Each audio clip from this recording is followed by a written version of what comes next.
لا إله إلا الله. شب برات کے بارے میں کیا حکم ہے؟ کیا اس رات کی فضیلت ہے اور اس کے روزے کا کیا حکم ہے؟ شب برات کے بارے میں لوگ افراط و تفرید کا شکار ہے. میں خلاصہ بیان کرتا ہوں، اس میں کافی تفصیلات ہیں لیکن ظاہر ہے یہاں اس کی گنجائش نہیں ہے. افراد تو اس میں یہ ہو رہا ہے کہ بہت سارے لوگ وہ اس رات کو، خاص طور سے جو 15 شعبان کی رات ہوتی ہے، اس میں ایک میلے کا سما بنا لیتے ہیں. وہ حلوے پکاتے ہیں، اچھے کھانے پکاتے ہیں، پٹاخے چھوڑتے ہیں، چراغاں کرتے ہیں، اور قبرستان جو کہ عبرت حاصل کرنے کی جگہ ہے وہاں بھی لائٹنگ کر کے تو وہ ایک اللہ گلہ، ایک پورا ایک میلہ لگا ہوتا ہے. تو یہ سی چیزیں تو بالکل ٹھیک نہیں ہیں، ان کا کوئی ثبوت نہیں ہے. دوسری طرف تفریط یہ ہو رہی ہے کہ بعض لوگ یہ کہتے ہیں کہ جی شب برات یا 15 شعبان کی رات کی کوئی فضیلت ہے ہی نہیں اور اس کی کوئی بالکل اصل نہیں ہے. یہ دونوں باتیں غلط ہیں.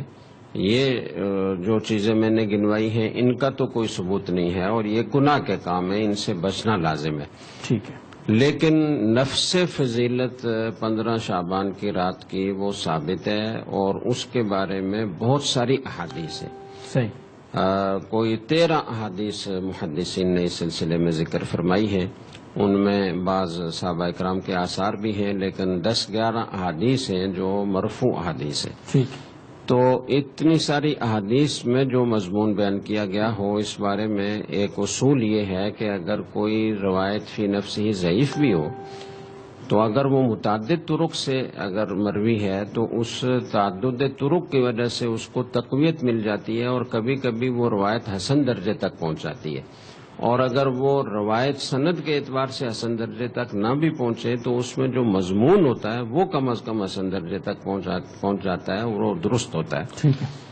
دوسری بات یہ ہے کہ جو چیز امت میں ہمیشہ عمل میں چلی آ رہی ہو، ہر زمانے میں لوگ اس پر عمل کر رہے ہوں، تو اس کے بارے میں اگر حدیث ایک ہی سند سے مروی اور وہ بھی ضعیف ہو تو بھی اس کو تقویت مل جاتی ہے. اس کو کہا جاتا ہے تلقی بالقبول. امت نے جس حدیث کو قبول عام کے ساتھ قبول کیا ہو اور اس پر امت ہمیشہ عمل کرتی چلی آ رہی ہو تو اس میں بہت قوت پیدا ہو جاتی ہے. جو تسلسل ہے، جو تواتر ہے، تعامل ہے امت کا، وہ ضعیف حدیث سے بہت زیادہ قوت کی چیز ہے. تو اس کی وجہ سے اس میں بہت زیادہ قوت آ جاتی ہے. تو یہ 15 شعبان کی رات ایسی ہے کہ اس میں ہمیشہ اسلاف اور صلحاء وہ اس میں عبادت کا اہتمام کرتے رہے ہیں. نمازیں پڑھنا اپنے طور پر تنہا اور اس کی کوئی خاص شکل اختیار نہ کرنا، جیسے کہ بعض لوگوں نے ایک نماز گھڑ لی ہے کہ 100 رکعت پڑھیں اور اس میں 1000 دفعہ سورہ اخلاص پڑھیں یا اس طرح کی کچھ اور چیزیں، تو ان کا کوئی ثبوت نہیں ہے. جیسے عام نفل نماز پڑھی جاتی ہے اور ایک انفرادی عبادت ہے، اس میں کوئی اجتماعی شکل اختیار کرنا بھی درست نہیں ہے، اس کا کوئی ثبوت نہیں ہے.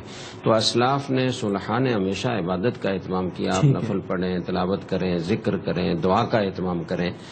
آپ صلی اللہ علیہ وسلم نے یہ فرمایا کہ اس رات میں آجال کے فیصلے ہوتے ہیں، تو اس لیے اس میں عبادت کا اہتمام کرنا چاہیے. اور بعض روایات میں یہ آتا ہے کہ شعبان میں، پورے شعبانی میں فضیلت ہے، اور یہ آتا ہے کہ اعمال اوپر آسمان کی طرف جاتے ہیں، اللہ کی بارگاہ میں پیش ہوتے ہیں. تو میں چاہتا ہوں کہ میں جب میرے اعمال پیش ہوں تو میں روزے سے ہوں. تو اس لیے شعبان کے پورے مہینے میں آپ صلی اللہ علیہ وسلم روزہ رکھنے کا اہتمام کرتے تھے.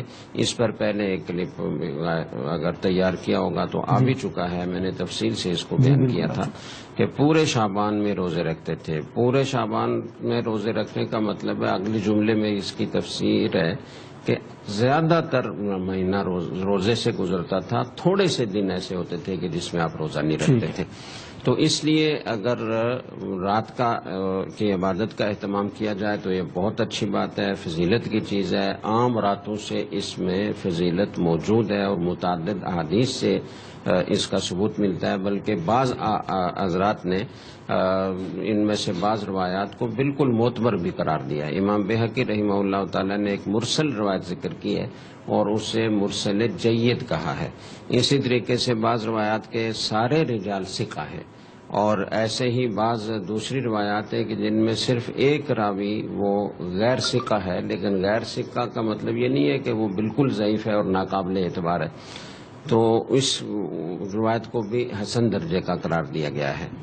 اور اس کے ساتھ تیسری بات ایک یہ بھی ہے کہ اگر حدیث ضعیف ہو اور وہ متعدد طرق بھی اس کے نہ ہوں، مختلف اسانید سے وہ ثابت نہ ہو، تو بھی اگر وہ شدید و ضعف نہیں ہے، بہت زیادہ ضعیف نہیں ہے، تو فضائل میں وہ بھی قابل قبول ہوتی ہے اور اس پر عمل کیا جا سکتا ہے اور ثواب کی امید رکھی جا سکتی ہے۔ تو ان ساری باتوں کا حاصل یہ ہوا کہ 15 شعبان کی رات کی فضیلت یقینی طور سے ثابت ہے اور اس میں عبادت کا اہتمام کرنا چاہیے۔ یہ امت کا مسلسل عمل چلا آ رہا ہے۔ جہاں تک بات ہے 15 شعبان کے روزے کی، تو اس بارے میں زیادہ تر علماء یہ کہتے ہیں کہ ایک ہی روایت ہے اور وہ ضعیف ہے، اور ایک ہی روایت ہو اور وہ ضعیف ہو تو اس سے فضیلت ثابت نہیں ہوتی، اس لیے اس کی خاص فضیلت سمجھ کر روزہ نہیں رکھنا چاہیے۔ لیکن چونکہ شعبان میں کثرت سے روزہ رکھنے کا حکم ہے اور آپ صلی اللہ علیہ وسلم کا معمول رہا ہے، تو اس لیے اگر کوئی اس کثرت پر عمل کر رہا ہے، پہلے بھی کئی دن اس نے روزے رکھے ہیں اور وہ ایک دن 15 شعبان کا بھی روزہ رکھ لیتا ہے، یا کسی کا ایام 20 کے روزے رکھنے کا معمول ہے اور اس بنا پر وہ 13، 14، 15 شعبان کو روزہ رکھ لیتا ہے، تو اس میں کوئی حرج کی بات نہیں ہے۔ ٹھیک ہے۔ البتہ عوام کو 15 شعبان کے بعد روزہ نہیں رکھنا چاہیے، اس لیے کہ ایک صحیح روایت میں یہ آتا ہے کہ اذا انتصف شعبان فلا تصوموا، جب نصف شعبان ہو جائے تو پھر روزہ نہ رکھو۔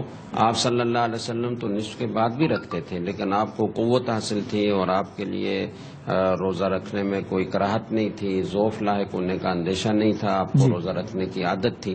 لیکن عام طور پر لوگ اگر نصف شعبان کے بعد زیادہ روزے رکھیں گے تو اس کا اندیشہ ہے کہ ضعف لاحق ہوگا اور پھر آگے رمضان میں ان کو دقت پیش آئے گی۔ تو یہ اس کی تھوڑی سی تفصیل ہے۔